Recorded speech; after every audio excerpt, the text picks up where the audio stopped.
Setting the budget is the biggest thing that the state legislature has to do this session. And State Representative Jay Dean from Longview is right in the thick of it. He's on the House Appropriations Committee, which is first in line to craft the budget. And he joins us now with the latest. Representative, nice to see you. Man, glad to be here. Glad to see you. Appropriations had a few meetings this week. So what were some of the key things being discussed? How much money we need that we don't have. I mean, realistically, whenever you go through the appropriation process, you start with what you would like to have, and then you have to drill down on what you actually have in terms of, general revenue, et cetera. Now, one of the things, we have a lot of federal monies that are coming in or have come in from the original CARES Act and now the most recent $1.9 trillion. The only problem with that is we can't really propose a budget to spend monies that we don't really know what the strings attached are going to be and what the laws are going to be on what you can use it for, what you can't use it for. So, I mean, on a good note, it's good to have some of that money. But what we don't want to do is to use that in planning a biennium budget that money goes off the cliff. And then we're stuck having in our next budget cycle to come up with a lot of money that's no longer there from the federal government. So we're going to be very conservative and careful about, understanding exactly how and where the money can be spent before we actually appropriate that money. So is the plan to come up with a budget and then whatever federal money comes in is like icing on the cake? We're gonna, I mean, constitutionally, we have to have a balanced budget.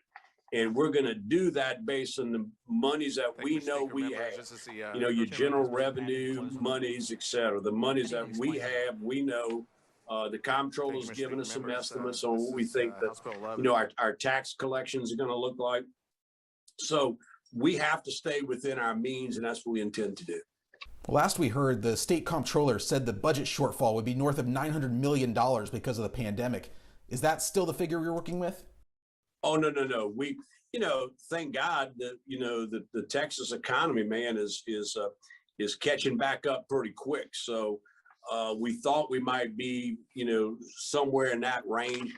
We think we're going to be actually in the positive territory because, through the COVID, we didn't, the Texas economy didn't shrink as far as we thought it was. It did shrink, but not to the extent we thought. So we came into session understanding and being told by the comptroller that we have a little bit of a surplus, but we're monitoring that as we go along. And thank God for the vibrant economy that Texas enjoys, right?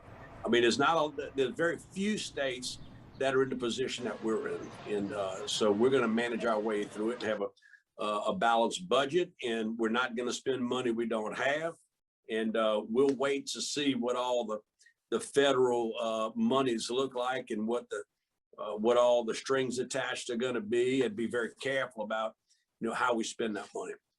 You're also on the Environmental Regulations Committee, which is on the fringe of the debate about ERCOT reform. So what are some of the things you're looking at from that perspective? We really haven't seen any bills directly related at this point to what happened with the winter storm situation, Yuri. All of that's primarily in state affairs, and those, God bless our chairman, Chris Patty, our East Texas guy. He's probably the hardest working guy in the Capitol right now. Really, most of what we've seen, and not necessarily specific to the energy folks, is just regulatory type stuff, and nothing that would really have an impact on what took place and why it took place, and things that we could do from an environmental regulatory perspective to make sure it didn't happen again. We passed 4 bills, I believe, yesterday, dealing with various things from the public utility to ERCOT to weatherization, et cetera. So, and I'm sure there's more to come. But one thing about the House as compared, the Senate basically shut down business for a few days and ran and got their bill done.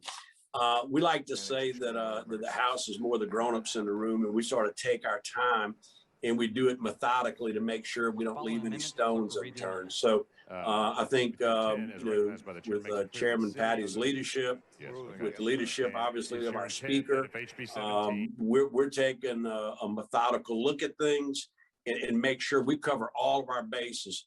We're going to kind of walk down that pasture instead of run down it, and make sure we count all the cows before we go any further. One of the proposals being floated around is that TCEQ, the Railroad Commission, and the Public Utilities Commission should all be merged into one big regulatory body covering all things environmental and energy related. What do you make of that idea? Could you imagine that? I mean, I think, from our part of the world, East Texas, we want less government, not more. If you create, and this is my humble opinion, but if you create some huge bureaucracy like that, I mean, you talk about moving things at a snail pace. I mean, I don't think that's a good idea. Representative Jay Dean, thanks for the time this morning. Man, always a pleasure to be with you guys. Thanks for giving me their time today.